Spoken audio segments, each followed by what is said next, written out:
We're going to begin today in Nova Scotia, where it is the night before the provincial election. We have reporters covering the PCs, the Liberals, and the NDP standing by. But let's start with the Progressive Conservatives. The CBC's Shayna Luck is with the PC campaign in New Glasgow. So Shayna, Tim Houston called an early election, ignoring his own legislation for a fixed date. How do the PCs feel this campaign has gone for them? Well, David, Tim Houston called this campaign on the understanding he needed, he said, a new mandate from Nova Scotians to address the high cost of living. And we do hear from Nova Scotians this is a top priority for them. They're talking to us about the high cost of groceries, the cost of housing. And certainly throughout this campaign, we have seen the PCs offer measures. They're promising to reduce the HST from 15 percentage points down to 14. They're promising to increase the minimum wage. They're promising to increase the basic personal exemption amount on the income tax. They've also made smaller affordability promises as well, such as removing the bridge tolls on Halifax Harbour bridges, removing the parking fees at Halifax hospitals. And speaking of hospitals, we have Nova Scotians will, of course, remember that the PCs were first elected in 2021 on a signature promise to fix health care. And Tim Houston has argued that there has been progress made on that front. He's pointed to more doctors and nurses coming into this province. Now, the Liberals and the NDP have said that they believe not enough progress has been made. They're pointing to measures such as the doubling of the doctor wait list. Many tens of thousands of Nova Scotians waiting for a family doctor. But Tim Houston has said all along that this is a problem that would take a long time to fix. He's asking Nova Scotians for a second mandate to get that job done. David? All right, Shayna, thank you so much. That's the CBC's Shayna Luck in New Glasgow, Nova Scotia. We're going to check in now with the Liberals. We're going to head to Yarmouth, because that is where the CBC's Jean Laroche is covering the Nova Scotia Liberal campaign. So, Jean, how are the Liberals feeling on this final day of this election campaign? Well, it's interesting, David. This is this part of the problem is sometimes known as the banana belt, but I can tell you there's a very cold wind blowing kind of left to right. In fact, it's blowing so hard that the lobster fleet, which normally goes out on what's called dumping day, has had to delay they're going out to lay their pots for the first time. And the Liberals are facing a similar headwind in this campaign. We see that in poll after poll after poll that has put them, if not second, dead last. Although I did talk to one party insider who told me today, frig the polls, and she used a much stronger F word.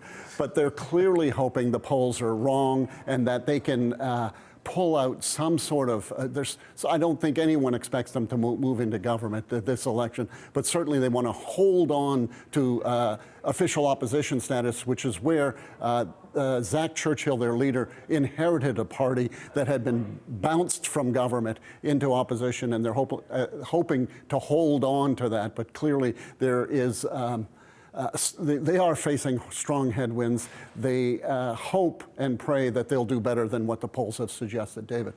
Okay, Jean, thanks for keeping it the frig and helping us keep our PG-13 rating. This is CBC's Jean Laroche in Yarmouth, Nova Scotia. All right, now to Halifax, where the CBC's Taryn Grant is covering the Nova Scotia NDP. So, Taryn, where do things stand for the New Democrats on the last day of this campaign?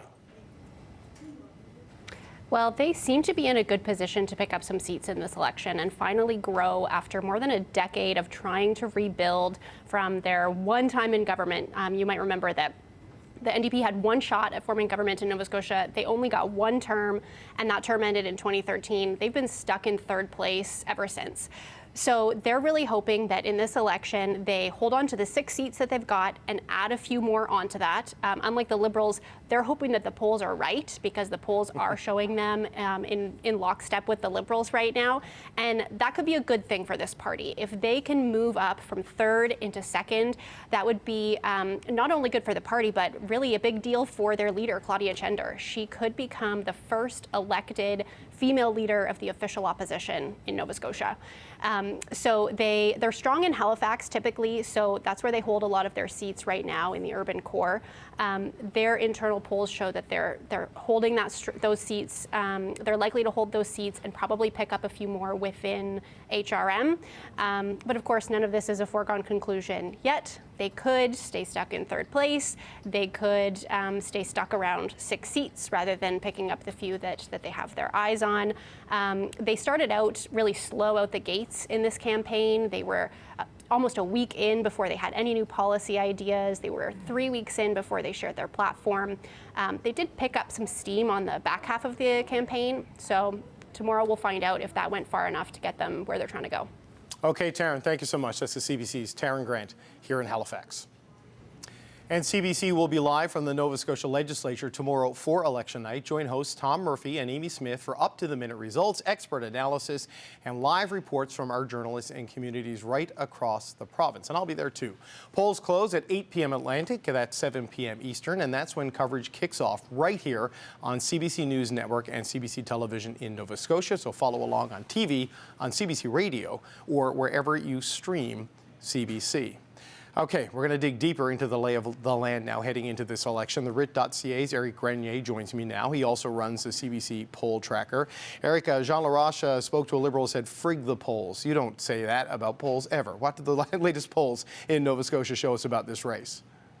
Yeah, no, I won't say that. But if we do take a look at some of the recent polls that have been done in Nova Scotia, we do see why maybe the Liberals might be a little bit upset at them. So if we take a look at some of the numbers that have come out from Abacus Data and MQO Research, these were two of the pollsters who have been in the field in the last week or so. Got 48% for the PCs, according to Abacus, 51% for MQO. There was also a poll from Main Street Research that just came out very recently at 54% for the PCs. The NDP is in second place now in pretty much every poll. You can see 28 to 24% in those two surveys, and only 22% for the Liberals, 1 or 2% for the Greens. So the Liberals are in a rough position being in that third spot. The NDP is up a few points from the last election. But it is really just about the PCs, who've picked up anywhere from 10 to 15 points in the polls compared to 2021. And so it does put them in a good position to win the next election. You know, it was interesting hearing from Shayna, Jean, and Taryn. Nobody thinks this is going to be anything but a PC win. The battle seems to be for official opposition between the NDP and the Liberals. Well, what are you going to be watching for as the results start coming in tomorrow? It is going to be what's going to happen with that battle for second place, because the NDP has good support in the Halifax regional municipality. The polls give them sometimes only 5 or 10 point deficit behind the PC, so they're going to still be able to win a lot of the seats that they won last time. They had 5 seats last time. Maybe they can pick up a handful from the Liberals. And it really is going to be what's going to happen with the Liberals. They are looking to just hold on to a handful of seats in some of the rural areas of the province, maybe some of the seats that they won in Halifax last time.